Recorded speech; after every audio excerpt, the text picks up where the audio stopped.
Toda venda começa da mesma forma. Segurança antes do conforto, necessidade antes do desejo. E é por isso que o cliente de 2026, ele não é muito diferente do cliente de 2006 ou do cliente de 2016. Na verdade, ele é o mesmo. O que mudou aqui, meus caros, é o ambiente. O ambiente mudou. E a decisão, muitas das vezes, costuma seguir exatamente o ambiente. E é por isso que no vídeo de hoje, o corretor contemporâneo de 2026, a gente vai entender como uma grande decisão é construída. Isso porque isso não é um vídeo sobre vendas, é um vídeo sobre posicionamento. A verdade é que o cliente de 2006, ele tinha crédito abundante, uma moeda forte. Já o cliente de 2016, mesmo num país inseguro, emergente, instável politicamente, ele ainda poderia assumir o risco. Ele ainda poderia se dar o luxo de escolher uma coisa, um ativo que fosse se valorizar, se perpetuar ao longo dos anos. Porém, o cliente de 2026, aconteceu uma coisa. Se passaram 20 anos desde 2006. E o cliente de 2026, ele quer previsibilidade, ele quer estabilidade e ele quer segurança, ele quer ter certeza que ele fez uma boa compra. Não hoje, mas amanhã, depois de amanhã e todos os dias que virão enquanto ele morar neste caso. Porque a gente não está vivendo uma simples decisão, a gente está vivendo uma transformação. É onde esse cara ele vai criar laços, é onde essa pessoa ela vai desenvolver momentos bons, momentos ruins.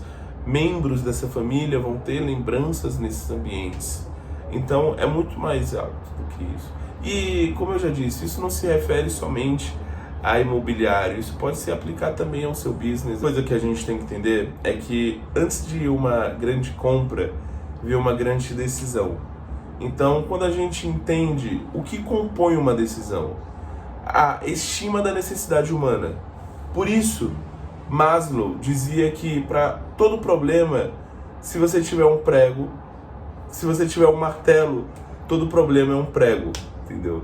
Ele dizia isso porque se você olhar a estima da necessidade humana aqui no gráfico, você vai entender que a proporção dos problemas é proporcional a qual degrau do gráfico você está. Então, se você está na base, os seus problemas eles tendem a ser muito maior do que aqueles que estão no topo. Isso porque uma vez que você está no topo da pirâmide, você já não deixa de se preocupar com problemas essenciais. Você já começa a pensar em uma coisa alternativa. Por exemplo, como viagem, como uma coisa alternativa, assim, um lazer, né? A gente não está mais preocupado com coisas básicas, como moradia, como locomoção, trabalho. A gente está preocupado agora em lazer, qualidade de vida, qualidade de tempo, entendeu? Viagens, experiências, é isso que o topo da pirâmide quer dizer. É muito importante a gente entender Maslow, porque o que a gente vai entender agora, como o corretor de 2026, o grande destaque daqui, o corretor contemporâneo de 2026, ele nada mais é do que um estrategista, porque ele não pode ser só corretor. Corretagem não é mais só ficar parado no plantão, só esperar o cliente vir, só pegar número bom. Corretagem é muito mais do que isso. E foi isso que eu vi na prática.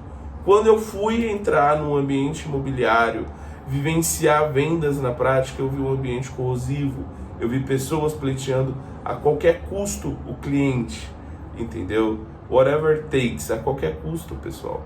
Então, outra coisa que eu percebi foi que os que se destacavam eram justamente aqueles que aplicavam métodos simples, mas com grande eficiência.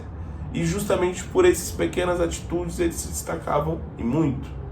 Então eu acho que, como eu disse, o corretor ele tem que ser não só corretor, ele tem que ser estrategista em vendas, ou seja, ele sabe entender as objeções do cliente, ele sabe ter as perguntas certas no timing certo e ele sabe, acima de tudo, entender o perfil do cliente. Ele também é uma pessoa, um estrategista digital. Isso porque ele sabe fazer a captação online, ele sabe desenvolver os seus relacionamentos online, sabe trabalhar muito bem a sua imagem a ponto de transmitir segurança para o seu cliente. Falando em segurança, o corretor contemporâneo ele tem que ter noções de crédito imobiliário, tem que ter noções de como funciona um SFH, de como funciona o Minha Casa Minha Vida. né? Então isso faz toda a diferença na hora da mesa, beleza? Fora que além da segurança de crédito, você tem que ter segurança jurídica, saber ter um entendimento breve de lei, ter uma noção, né? Não vai me falar merda na hora lá, tem que ter uma noção de como funciona aí, como você faz esse seu procedimento, né?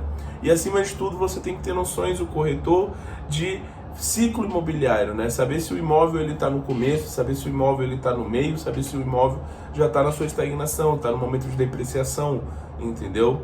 Outra coisa que eu acho muito interessante, o corretor imobiliário ele também tem que ter essa noção de ciclo de sustentabilidade, né? Porque o valor não é só quanto o imóvel vale hoje, é saber se ele vai se perdurar ao longo dos anos como um ativo. Realmente, estamos falando de um bem aqui, né? Outra coisa é sobre também o corretor, ele tem que ter noções de arquitetura, urbanismo, decoração, porque você tem que saber agregar valor àquilo que é só concreto. Então, a gente tem que entender que uma decisão ela é composta por várias camadas. A gente tem que saber o timing certo de ofertar o produto certo para o cliente certo.